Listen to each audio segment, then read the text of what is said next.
Hyvät ystävät, tuli iso jytty! The true Finns are the shock winners of the Finnish elections.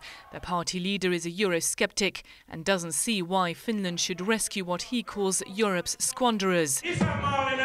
The true Finns have already threatened to block Portugal's bailout. I trust that Finland will show its responsibility and support this conditional financial assistance program for Portugal for the sake of safeguarding financial stability in Europe and Finland.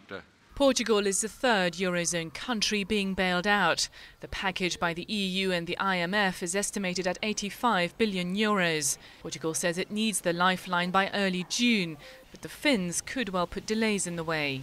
You cannot really circumvent the popular will in a member country, so the Finns will not sign before there's a new government. But that can be finessed. The more important part is, what about the future? Next year we'll probably need another bailout package for Greece. We might need more money for other countries, and heaven forbid we might need money for Spain. Spain is Europe's fifth largest economy. Many say that if it were to fail, it could send the euro into a deadly tailspin.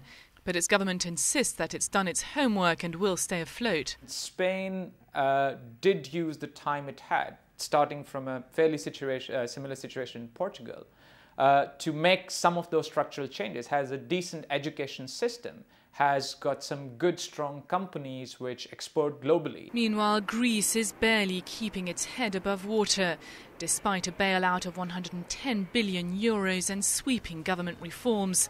Sources close to Prime Minister Papandreou suggest the country is preparing to default on its debt. That would, of course, be unprecedented. But we are also in unprecedented times in terms of the financial crisis, in terms of the over-indebtedness of the Greek government, and of the reforms which are still to be done in Greece if things are to turn out well. And it's quite clear that in such a situation the markets assume the worst. So the crisis for the euro is definitely not over. After a brief lull at the start of the year, the Eurozone's debt crisis has blown up again with full force. And there is growing speculation that Greece and even other countries may eventually be forced to leave the Eurozone altogether. Vanessa Mock, China News Asia, Brussels.